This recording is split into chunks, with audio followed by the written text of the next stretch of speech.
She really has talked some very young children into getting up in front of 200 people on a Sunday morning and sing something all by themselves and feel very, very confident about it, and that's a gift.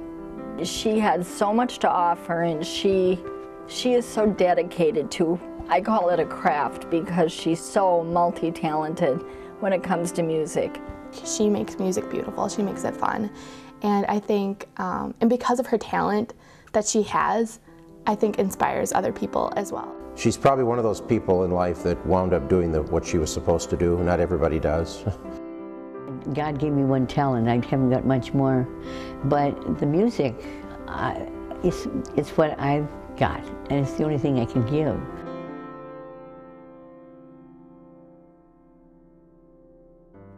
I was directing the children's choir, the Sunday morning children's choir, and she accompanied them, but she also worked with them.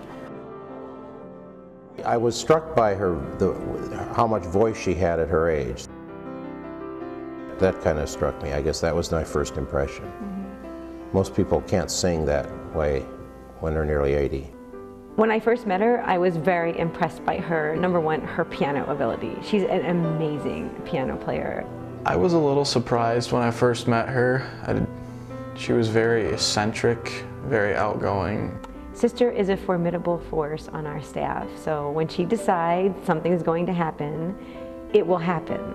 She will not stop pushing for it until it happens. She could be pretty pushy at times.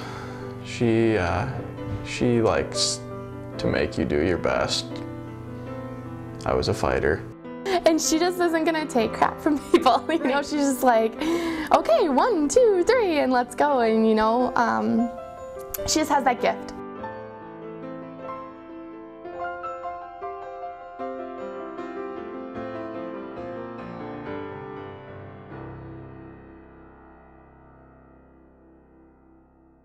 I like working with children because you see they have potential, and as a teacher I can see what they can develop into if they will continue to work, and most of them do.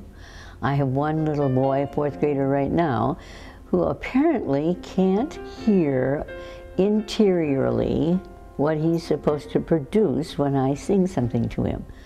And I just think to myself, I'm staying with you, young man, until you know how to do this.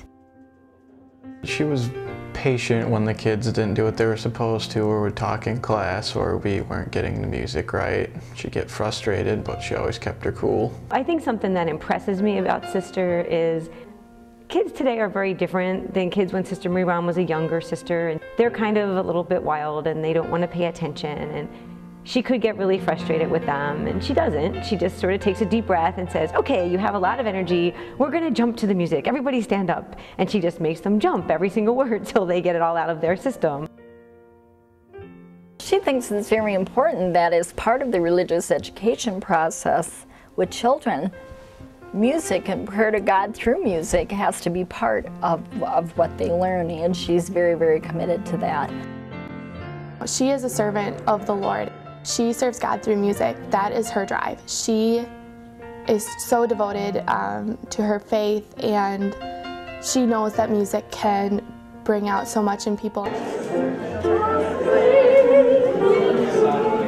She doesn't do it for herself. Even though she enjoys it, you know, incredibly, she does it for God and she does it for other people.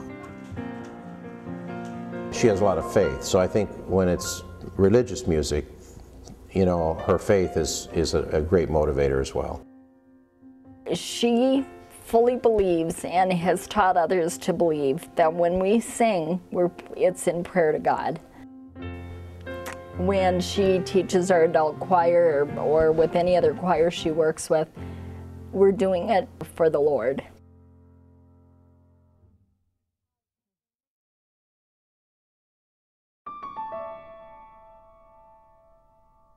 I had no connection with a Catholic school until I stepped into a Catholic school to start teaching. During the summer, the Dominican sisters came out from Milwaukee, and I remember one of the sisters saying to me one summer, you know, someday I think you'll be one of us. And I remember thinking to myself, how can that ever be? Because I never see sisters, I have no connection with them. Well, then when I got to high school, I said to my mother, you know, I want to take piano lessons and voice lessons. Well, as I was taking my piano and voice lessons, one of the sisters said, I think you should think of religious life. And it was as if that was, oh, that was the question that should be asked, and then my immediate answer was, oh yeah, I should. I ended up with the Cincinnati Dominicans, so I got to the mound and I was terribly homesick. I think I cried for a month every day. But it never entered my mind to leave. So I feel that God gave me a call, and I'm here because He has sustained that invitation a long time ago.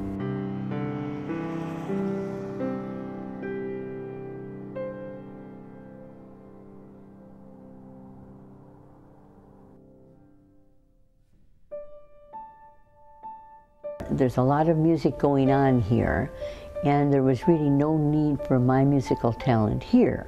So I thought, let's go over, or let's find out if there's a church around here that needs some help as far as a musician goes. I found St. Augustine's, and it's been just wonderful watching that parish grow musically. They sing up a storm every Sunday.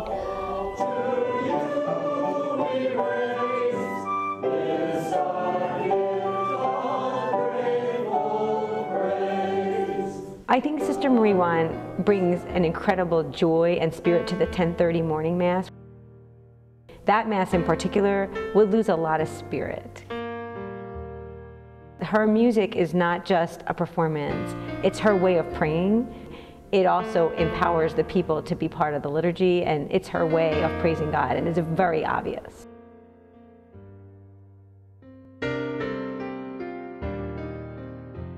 I think a good musician deserves a good instrument to play, and Sister certainly has the ability to play a piano that is deserving of a fine instrument. The piano we had at the time was a really crappy little piano, and she could make it sound unbelievably good. It was a piece of junk, and I use that term without exaggeration. You know, it was really bad. There was a little spinet, and I was playing the spinet over in the corner. It was barely functional. And so there was an obvious need for a piano, and I think the people that were behind the piano project felt that if we're going to get a piano, we should really get a fine instrument. They decided, I really didn't ask for this, to get a baby grand piano. Well, they talked to the general council and went through all of these proper procedures and got a baby grand, a beautiful baby grand piano out there. Lovely. But what I was surprised was the enthusiasm of the parishioners for the project. I'm very grateful that the project was, that the people who pushed for it did so. We didn't wait 10 years to get the money for that piano. It came in rather quickly. And that's like a miracle too. And once they heard that thing, I'm telling you.